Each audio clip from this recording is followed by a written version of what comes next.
आहे आणि MBAचा घटक पक्ष NCP असल्यामुळे NCPचं प्रतिनिधित्व करण्यासाठी मी इथे आलेलो आहे.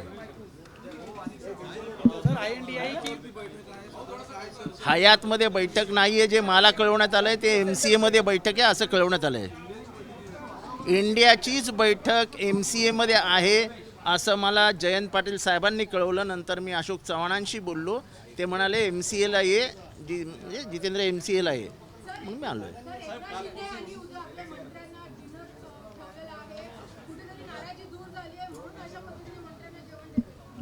आता ते जेवण देत आहेत, ते कशासाठी देत आहेत, ते काय आमचं काम आहे का तपासणी करणं? ते कशासाठी जेवण देत आहेत?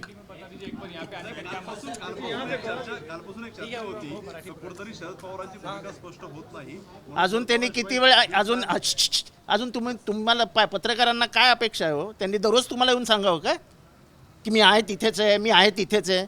सांगोल्याला सांगितलं ना त्यांनी एकदा की मी कुठेही जाणार नाही, मी माझा विचारधारेच्या विरोधात मी काम करणार नाही, मी कुठल्याही जातीयवादी पक्षाबरोबर जाणार नाही. तुम्ही पत्रकार आणि काही जण मुद्दामून संभ्रम तयार करतात हे असे प्रश्न टाकून. नाही, पृथ्वीराज चव्हाणांचं असं स्टेटमेंट आलंय म्हणून आपण आम्हाला कोणाच्याही स्टेटमेंटवर बोलायचं नाही. आमच्या साहेबांनी आपली भूमिका स्पष्ट केलेली आहे. ती जर तुम्हाला समजत नसेल तर आमचं दुर्दैव आहे. सर, आज यहाँ पे अशोक चव्हाण आए थे, उन्होंने भी कहा कि जनता में भी भ्रम है. जय संभ्रम नहीं. मैं एक बार शरद पवार जी ने बोल दिया कि मैं किसी के साथ भी नहीं जाऊंगा, मैं फुले शाहू अंबेडकर की विचारधारा नहीं छोड़ूंगा. उस 83 इयर्स ओल्ड के आदमी को क्या चाहते हैं आप? दररोज आपके सामने टीवी पे आके कहे क्या कि मैं इसी विचारधारा पे रहूंगा, मैं इसी विचारधारा के ऊपर रहूंगा?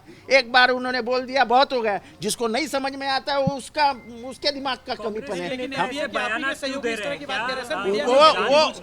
वो कांग्रेस के लोगों से पूछिए, वो मुझे मत पूछिए. हम MBA के साथ है, शुरू से MBA के साथ है और आखिर तक MBA के साथ ही रहेंगे. वो कांग्रेस के नेताओं को पूछिए, मुझे मत पूछिए. हम MBA के साथ है. पवार साहब ने खुद 2 बार ये कहा. मुझे नहीं लगता है कि इतने बड़े कद के नेता ने 4 बार बोलना चाहिए कि मैं कहाँ हूँ. मुझे नहीं लगता है. ये बात उठानी भी चाहिए. जो अनजान है, जो अपना महत्व बढ़ाना चाहते हैं, वो ऐसे बयानात देते रहते, उससे कुछ NCP को कोई फर्क नहीं गिरता. सर सवाल है, आज की क्या बैठक है आप लोग की, उसके बारे में थोड़ा सा बताइए. वो जो तैयारी होने वाली है, वो तैयारी के ऊपर बैठक है. कांग्रेस की कोर कमेटी की बैठक है, उसमें आप आए हैं, तो क्या इंडिया की कांग्रेस के कोर कमेटी की बैठक अचानक उन्होंने लगाई होगी तो मुझे पता नहीं है. MBA के बैठक के लिए जितेंद्र तू आ जाना, ऐसे अशोक चौहान जी ने मुझे कहा है.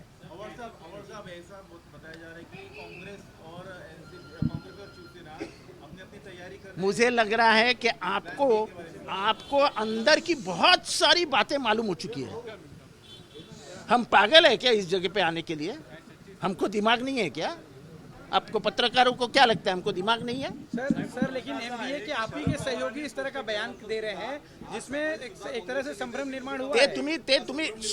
ते तुम्ही काँग्रेसला विचारा, आम्हाला विचारू नका. आमच्या नेत्याने स्पष्ट भूमिका घेतल्यानंतर त्या स्पष्ट भूमिकेवरती आम्ही आहोत. जर काँग्रेसला काही विचारायचं असेल त्यांनी शरद पवारांना विचारावं. टीव्हीवर बोलण्यापेक्षा शरद पवारांशी डायरेक्ट बैठक करावी. क्या कहीं ना कहीं प्लान A और प्लान B और प्लान C और प्लान D, ऐसे बहुत प्लान हम जानते हैं.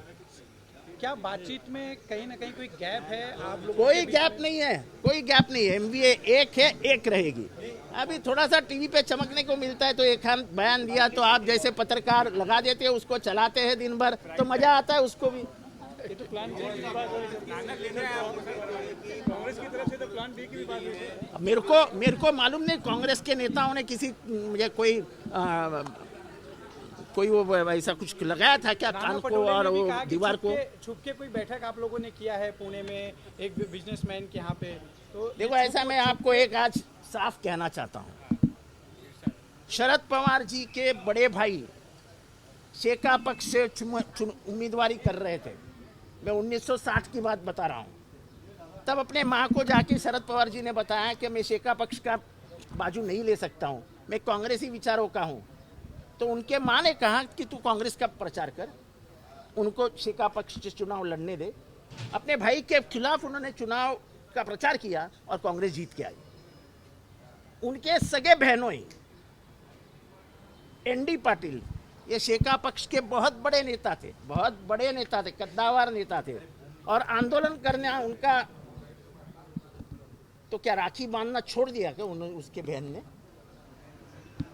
ये नए जो ये टीवी कैमरा और ये सोशल मीडिया है ना, उसके कारण रिश्ते रिश्ते होते हैं, पर अपने विचारधारा, अभी बाला साहब ठाकरे और शरद पवार जी की दोस्ती थी, लेकिन जब दोनों एक दूसरे के ऊपर शब्द के रूप में तलवार चलाते थे तो कोई आगा पीछा नहीं छोड़ते थे। ये नया हो गया कि दुश्मन हो गया तो तलवार निकाल के पीछे ही लग जाओ। ये एक पक्ष की संस्कृति है। अरे ये अपने खिलाफ बात कर रहा है, साला लग जाओ इसके पीछे। ये पहले नहीं होता था राजनीति में, ये आजकल की राजनीति में आपको दिख रहा है कि कांग्रेस ने भी उसको ऑफर दी। अभी बंद दरवाजे में क्या बात हुई, वो भी बाहर आ गई क्या? अरे यार कुछ तो संभालो अपने आप को।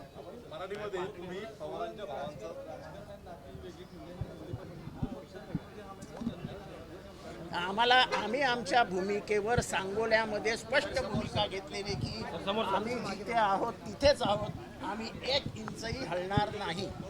विषय संपला आमच्यासाठी। ठीक आहे, थँक्यू सर, थँक्यू।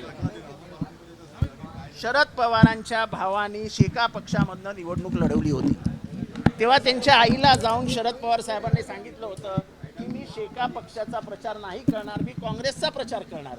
त्यांच्या आईनी सांगितलं बरं ठीक आहे, तू काँग्रेसचा प्रचार कर, आणि तेव्हा काँग्रेसची सीट निवडून आली होती।